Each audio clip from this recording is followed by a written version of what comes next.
रूबरू हो सके।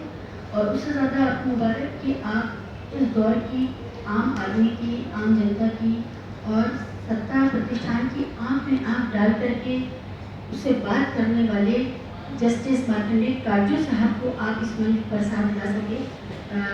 ये बहुत बड़ा संबल है इस लड़ाई के लिए।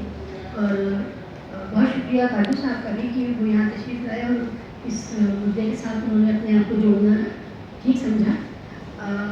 मुझे ज़्यादा बात नहीं कहनी है। मैं भी आप सबकी तरह काटजू साहब को ही सुनना ज़्यादा चाहती हूँ, अपना नहीं कहना। लेकिन हम लोगों का जो पूरा एक्टिविज्म है और जो पत्रकारिता है इतने सालों की, 19-20 सालों की मेरी अपनी पत्रकारिता है, उसमें मैं जितना समझ पाई हूँ उसके हवाले से बहुत साफ कुछ बातें हैं जो हमें मीडिया के हवाले से समझनी होंगी। हमारे देश में कुछ चिन्हित ऐसे प्रतिष्ठान और ऐसी गायें हैं जो कि होली काऊ बन चुकी हैं। वो पवित्र गाय है जिस पर आप बात नहीं कर सकते। और मीडिया ने अंग्रेज़ों के खिलाफ जो एक आंदोलन था उसमें जिस तरह से भूमिका अदा की थी, उसकी वजह से जो उसको प्रतिष्ठा मिली समाज में, उसका वो ब्लैंक चेक आज तक भुनाए जा रही है। उस समय भी ये कोई बड़ा मामला नहीं था। गांधी जी और मीडिया दोनों का एक ही मंतव्य था कि भाई विदेशी बंधुओं, बाहर का सजातीय बंधुओं का एक क्षेत्र राज भारत में स्थापित हो। और उसके लिए अगर कोई भी सामाजिक आंदोलन आड़े आ रहा था तो उसको ध्वस्त किया उन्होंने, चाहे वो अम्बेडकर का हो, चाहे वो दूसरी और इंटरेस्ट ग्रुप्स थे उस समय पे, उनका और जिनका मैं नाम नहीं लेना चाहती, आप सब बेहतर जानते हैं।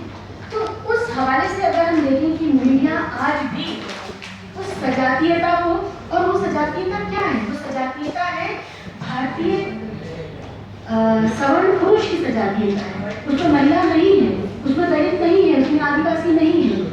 प्रतिभा जी का जो केस है, इसी तरह का एक मामला जागरण से ही संबंधित था।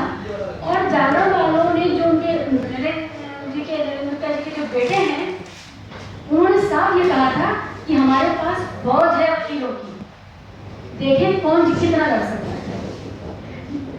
एक बैटरी ऑफ लॉयर्स को अपने पास रखते हैं और डराते हैं, जिससे कि अगर कोई किसी तरह का केस करना चाहे तो वो सोच भी नहीं सकता कि हम इनके आगे टिकेंगे कैसे। तो ये जो मीडिया को व्यापार ना समझ के कोई सोशल वर्क समझने का जो हम लोगों का एक भ्रम है, इसने हमें बहुत देर तक सवालों को उठाने में रोके रखा है। सवाल उठाने के साथ साथ मीडिया में अभी हम लोग बहुत हंसी उड़ाते हैं जब आज की राजनीतिक पार्टियां कहती हैं कि हमारे आदमी पर आरोप लगा, तो वही अपनी एक जांच कमेटी संगठित करके और उनको क्लीन चिट दे देती हैं। लेकिन ये क्लीन चिट अपने लोगों को देने का काम मीडिया तो हमेशा से कर रहा है। कभी ऐसा नहीं हुआ कि मीडिया ने ये कहा हो कि ठीक है, अगर हमसे गलती हुई तो हमें भी उसी तरह का डर में खड़ा करिए।